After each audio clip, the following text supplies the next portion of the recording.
কত রকম থিম হয়, তাই না? যেখানে এসেছি সেখানকার পুজোর থিম কি জানেন? ডিভোর্স।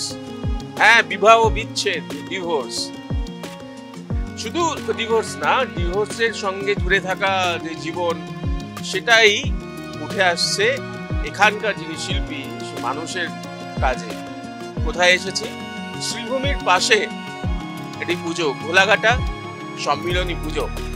সেই পুজোর বিষয়, থিম এবার কিন্তু বিবাহ বিচ্ছেদের যে কষ্ট, যে শৈশবে যে নেমে আসে যে দুঃখ কষ্ট, তাদের কথা। কিরকম ভাবে সাজানো হচ্ছে মণ্ডপ, ইন্টারেস্টিং না?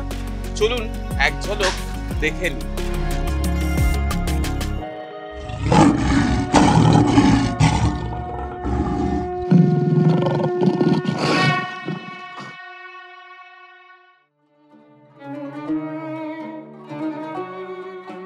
দুর্গাপুজো আজকে যে জায়গায় দাঁড়িয়েছে, সেখানে গিয়ে একটা জ্বলন্ত সমস্যাকে তুলে ধরে একটুও যদি এফেক্ট করতে পারি দর্শকের বুকে, সেটা মনে হয় আমার কাছে অনেক বড় প্রাপ্তি। কারণ লক্ষ লক্ষ দর্শনার্থী এখানে পুজো দর্শন করতে আসবে, পুজো দেখতে। সেখানে যদি একটা কিছু ভালো কিছু পায়, যদিও ডিভোর্স কোনো ভালো কিছু নয়, অ্যাকচুয়াল আমার সাবজেক্টটা কিন্তু ডিভোর্স নয়। ডিভোর্স হতেই পারে, স্বামী স্ত্রীর মধ্যে বনিবনা হচ্ছে না, চরম অশান্তি হচ্ছে, সেখানে ডিভোর্সটাই আলটিমেটাম। কিন্তু বাবা মার মধ্যে যখন আমরা দায়িত্ববান বাবা মা হয়ে যাব, সেই সময় ডিভোর্স করতে গিয়ে একবার অন্তত বাচ্চাটার কথা চিন্তা করা উচিত। তার আগে হলে কোনো কথা ছিল না, কিন্তু যেহেতু আমি একটা আমার ঔরসজাত সন্তানকে পৃথিবীতে এনেছি, তার প্রতি তো মিনিমাম দায়িত্ব বাবা মার থাকে। ডিভোর্স হলে তো দুজনের মতন জয় পেয়ে গেল, কিন্তু হেরে গেল কে? সেই বাচ্চাটা। হ্যাঁ, বাচ্চাটার কি হবে? কার কাছে যাবে? তার ছাদ থাকতে ছাদ হারিয়ে যাচ্ছে, সামাজিক কটূক্তি, নানা রকম ডিপ্রেশন, হ্যাঁ, এইগুলো নিয়ে সে বেড়ে উঠবে কি করে? আরেকটা তো রক্তবীজের আমরা জন্ম দিয়ে দিচ্ছি। সমাজটা তো তখন কালিমা মুক্ত হচ্ছে না, উল্টা আরও সমাজ এই প্রবণতার দিকে এগিয়ে যাচ্ছে, যেটা আগে কম ছিল। কারণ এখন কি হচ্ছে, এখন কিন্তু একে অপরের প্রতি শ্রদ্ধা কমে যাচ্ছে, যেটা মেইন জিনিস। সবাই আমরা নির্ভরশীল হয়ে যাচ্ছি, আত্মনির্ভর হয়ে যাচ্ছি, কাজে ডোন্ট কেয়ার। কিন্তু ডোন্ট কেয়ার করতে গিয়ে আমরা কিন্তু পরবর্তী প্রজন্মকে পথে বসিয়ে দিচ্ছি, এবং অন্ধকার একটা জগতের দিকে কিন্তু আমরা ঠেলে দিচ্ছি পৃথিবীকে।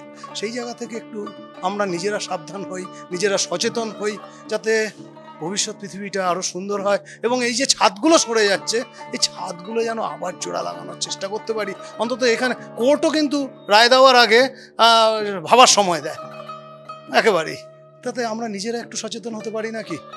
হ্যাঁ, যখন আমাদের বাড়িগুলো, এখনকার তো প্রমোটিংয়ের যুগ, আবার একটা ভাঙন ধরছে না, পুরো পুরোনো বাড়িগুলো ভাঙছে না, পড়াতে কিন্তু তাদের ওই ভালোবাসা, তাদের ওই বন্ধনগুলো আষ্টে পিষ্টে জড়িয়ে থাকছে। অথচ এই নতুন নতুন ফ্ল্যাটগুলো দেখছি বাইরে থেকে চকচকে, ভেতরে কিন্তু এই বিকৃত মনস্কতা কিন্তু ভর্তি, যখন তখন ফাটল ধরে যাচ্ছে। সেই জায়গাটাকে এস্টাবলিশ করার চেষ্টা করব। তারপরে ভেতরে ঢুকে দেখুন, আমি কোনো ডকুমেন্টেশন দেখাতে যাব না, আমি এখানে ডকুমেন্টারি দেখাতে আসিনি বা ডকুমেন্টেশন দেখাতে আসিনি। আমি আমার সাবজেক্টটাকে আমার ভাষায় বলতে এসেছি, আর্টের মাধ্যমে, আর্ট ফর্মের মাধ্যমে। সেখানে দেখাবো যে এই যে ঘরেতে ঢুকছে, সেটা যে আগেই বললাম যে বিকৃত হয়ে যাচ্ছে। আমি একটা ফ্ল্যাটকে তো আর বাড়ি থেকে বিকৃত দেখাতে পারবো না, আমার ফর্মেশনের মাধ্যমে দেখাবো। এবং কাটে কারা, হ্যাঁ, কটূক্তি কাটে, উচ্ছ্বাসা কাটে, পরকীয়া কাটে, সেই ফর্মেশনগুলোকে কে কাটছে? করাত বা কাঁচি দিয়ে কাটার চেষ্টা করব, করাতকে থামানোর চেষ্টা করব। এই কটূক্তিগুলো এই ফর্মেশন দিয়ে করার চেষ্টা করছি। আর একদল বাচ্চা তার আবেদন নিয়ে, হ্যাঁ, চলেছে মায়ের কাছে যে, মাগো, তুমি তো পরিবার নিয়ে আসছো, আমার পরিবারটা আমার থেকে মাথা ছাড়া করো না, ঘর ছাড়া করো না। এইভাবে একটা আর্ট ফর্মের মাধ্যমে, তার থেকে বড় কথা, দীপেন্দার ঠাকুরটা অসাধারণ করার চেষ্টা করছে, খাস কৌশিকদা একটা অদ্ভুত ভয়েস ওভার দেওয়ার চেষ্টা করছে। এবং তার থেকেও বড় কথা, আমাদের একটা বড় পাওনা, যে হাতে হাত রেখে আমরা বিয়ে করি, অর্থাৎ হাতে হাত দিয়ে বন্ধুত্ব তৈরি করি, সেই হাতটা যদি সরে যায়, হয়ে গেল বিচ্ছেদ। সেই হাতের জাদু দেখাবে কিন্তু অমর সেন, অমর সব্যসাচী। হ্যান্ড ফটোগ্রাফির একটা ছোট্ট পার্ট আমার এই মণ্ডপে রাখার চেষ্টা করছি। এইভাবে একটা ছোট্ট উপস্থাপনা দেওয়ার চেষ্টা করছি। এখানে এসে ওয়াও ফ্যাক্টরের দরকার নেই, বুকে একটা খোঁচা লাগলেই আমার যথেষ্ট। পুজোর সময় হয়তো অনেকই আমাদের কর্মকাণ্ড, কিন্তু এই বছর অনেক দিন পর আমরা আবার থিমে প্রবেশ করলাম। এই মানুষ তার হাত ধরে আমরা থিমে আবার প্রবেশ করেছি। তো এই বছরের আমাদের থিম ব্রেক ফেল। তো যেহেতু সমাজে বিবাহ বিচ্ছেদ বা ডিভোর্স ক্রমাগত বেড়ে চলেছে, প্রত্যেক ঘরে ঘরে যদি দেখেন, এটা একটা ব্যাধির আকার নিয়ে ফেলেছে।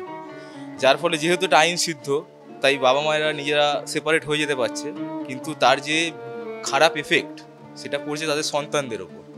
যাদের বড় হওয়ার কথা বাবা মায়ের ছত্রছায়ায় ভালোবাসায়, তারা বেড়ে উঠছে সামাজিক লাঞ্ছনা, বঞ্চনা, হেনস্থার মধ্যে দিয়ে।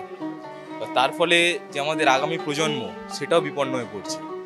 তাই এই ভয়ঙ্কর পরিস্থিতিকে মাথায় রেখেই এবছর আমাদের বিষয় ভাবনা থিম ব্রেকথ্রু। আমরা যখন পুজোর কভার করতে আসি প্যান্ডেলে তখন না এরকম অনেক জিনিস দেখে মনে হয় নিয়ে চলে যায়।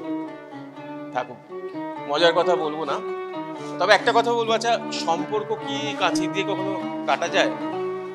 কাটা যায় না। আর এই থিম ডিভোর্স, ব্রেকফেল, যাই বলুন না কেন, মানুষ গোলাঘাটা সম্মিলনীতে কাছে দিয়ে কাটার কথা বলছে না, জোড়ার কথা বলছে, সম্পর্ক জোড়ার কথা বলছে। সুরজিতের সঙ্গে প্রীতম দে, ক্যালকাটা নিউজ।